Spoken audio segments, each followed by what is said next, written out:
Joining us right now on the phones, Railroad Commissioner Ryan Sitton. Commissioner, welcome back to the show. How are you? I'm doing great, Chad. Thanks for having me back. It's always good to be with you. Absolutely. Glad to have you on. One of the reasons we're having you on today is that I know you recently had a chance to sit down with the new EPA Administrator Scott Pruitt, correct? I did, just last weekend, or the weekend before this past one. Well, and you know, of course, the EPA in the state of Texas. How do I put this? There hasn't always been a great relationship, it seems, between the EPA and the state of Texas. Now we have a new president. What do you think that relationship's going to look like moving forward now? Well, I have to give a ton of credit to Scott Pruitt, and of course to President Trump for appointing him. I actually think that we might have the best relationship that the agency and the state has ever had. Because when you hear Scott Pruitt talk, he talks all about results. He doesn't talk about sort of hypotheticals and public policy and trying to advance some sort of political agenda. It's, are we keeping things clean? Are we minimizing Superfund sites? Are we addressing the basic pollutants that all of us know about? I mean, this is the blocking and tackling the EPA is supposed to do, but over the last couple of decades, they've become this kind of, political extension of the president's agenda, and which is why the Texans have really loathed it. So anyway, Scott did a fantastic job, and I'm very excited about what things are going to look like under his leadership. What do you think some of the changes will look like for Texas specifically? Well, as I said, when I hear Scott talking, and this interview, by the way, is, if you go to the Earth Day website, this was at Earth Day in Dallas, you can download and see this interview. But in there, and I've heard him talk about this a number of times, regulation should be making things regular, i.e. should be laying a clear groundwork for business to operate in. And he is very public about the fact that when it makes sense, when states have the ability to regulate on their own, we should let them do that. So I see us having a very collaborative relationship where we can demonstrate things that we're leading on, where our businesses are being successful and thriving, and yet we are protecting the environment. We are doing the things that our voters and our residents expect to see, and so that other states can learn from that, and we can collaborate on things where we all can learn together. Visiting with Railroad Commissioner Ryan Sitton. It's been a couple of months since we spoke. What has the Railroad Commission been up to lately? Anything going on with the legislature and just business in the state of Texas? Well, a couple things I'll talk about in terms of dealing with the legislature.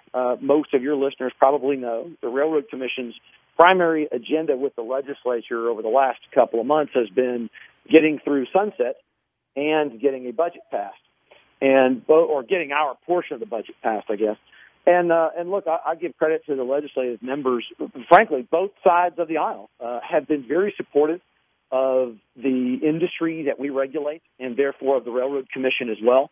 I think all Texans realize the importance that the oil and gas industry plays in not just the economics of Texas today, but in the future of the state. I mean, it's obviously the biggest growth opportunity is in energy.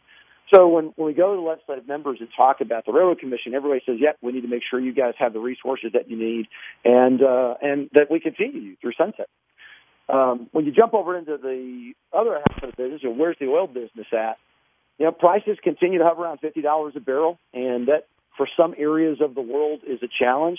We continue to be optimistic that in Texas, those economics are getting more and more favorable, even at that price. So it looks like the market here is going to be pretty positive, and we're going to have good jobs, more development opportunities, more investment. So it looks good. What do you think if you could wave a magic wand and set that price per barrel, where does it need to be in your mind for Texas? Wow. Well, I'll tell you this. If you, let me give you some, maybe not wave my magic wand, but if I were to say, at what point does almost every part of Texas become really positive in terms of economics? I'd say you're in the $65, maybe $70 a barrel range. Now, I'm not saying that we need oil to get there. I'm saying if today oil were to hit $65 or $70 a barrel, virtually every region, every resource in the state would have positive economics. Now, the other side of that is, when that happens, so does a lot of other areas in the world. So some would say, look, if we get to $75 a barrel, yeah, we'll be seeing great economics here in the short run. But what happens is all these other countries around the world start dumping oil on the market, and it won't last. I've heard a lot of people say, we'd really like to hover around $55, $60 a barrel, because at that point, Texans are doing well, making good money, but it's also an area that a lot of the other places around the world can't produce, and so we become the leaders. Visiting with Commissioner Ryan Sitton, Texas Railroad Commissioner. What else do people need to know about as far as the EPA and the relationship with Texas, and anything else that you guys are up to these days?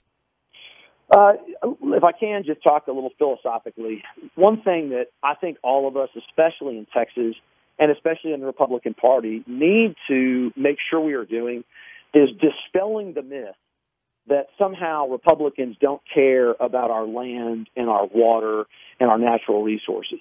I mean, you know this, Chad, as so many of your listeners do too, that nothing could be further from the truth. In Texas, we have probably more pride in our lands than almost any other state that I've visited.